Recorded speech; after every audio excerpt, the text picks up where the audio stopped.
In this problem, we are asked to construct graphs below as indicated. So the first one says to create a graph that is discrete, and it also has to be a function. In the directions, it says we do not need to create a context for it. That means that we don't need to give a scenario for it. So we don't need to label the axis with actual application. So we don't need to say, X is the number of days and Y is how much money we earn. We don't need a context for the graph. And then it says to justify why the graph, our functions are not a function. So first of all, let's review. Since we have to create a graph that's discrete, let's make sure we know what discrete means. So discrete means that when you graph the ordered pairs, the points are not connected. So we need to create a graph such that the points are not connected. Well, on top of that, it needs to be a function. So we need to make sure that every x has only one y. In other words, it passes the vertical line test, that we should be able to draw a vertical line through our graph, and it should only touch the graph once. So let's go ahead and do that. Now keep in mind there's many answers that are possible for this and are correct. Okay, so it needs to be discrete. So I'm going to create some points like that. And that's discrete. The points are the ordered pairs, the points are not connected, and it is a function. If I draw a vertical line through the graph, it only touches once. No matter where I draw the vertical line, it only touches once. Touches once, no matter where I draw the vertical line. So this would be an example. Let me show you another example. Okay, another example could be something like this.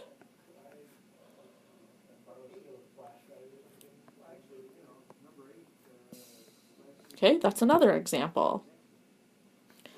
Okay, let me show you one last option. Not that these are the only three options, these are just three samples.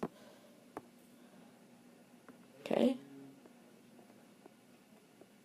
Here's another example. That would work. That's discrete, the points aren't connected, and if I draw a vertical line here, it touches once. If I draw a vertical line here, it touches once. Draw a vertical line here, it touches once. So that is another example. Alright, next we have to create one that is continuous and is still a function.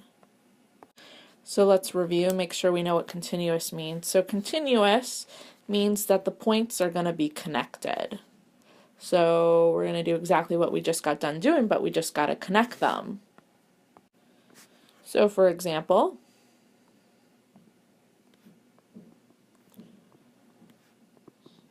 and then I would make sure that they are continuous because we want to include all the points in between. So that's an example of a continuous graph.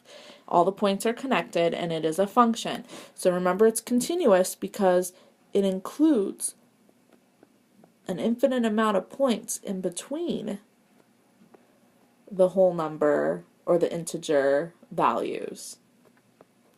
Okay, and it is a function. It's a function because if I draw a vertical line, it only touches at most once. No matter where I draw a vertical line, it touches once. Okay, so let's see another example that would work. So in addition to this example, another one that would also work, a horizontal line would work because it's continuous. Okay, all the points are connected, and if I draw a vertical line, it passes the vertical line test. It only touches the graph once. Okay, let's talk about another example that would work. Okay, so this is discrete right now, but if I connect them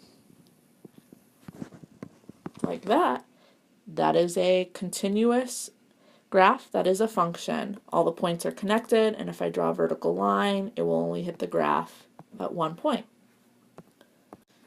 There's another example. That works. That's continuous and it is a function. There's another example. That's also a function and it is continuous. Here's another example. This is continuous and it is a function.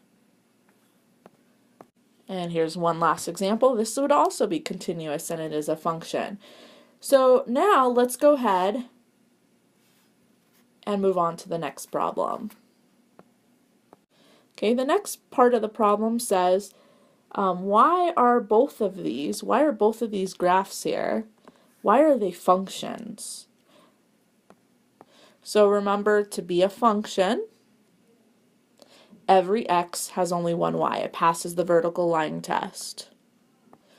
So when we're explaining why both of the graphs are function, here's one awesome answer that would be acceptable.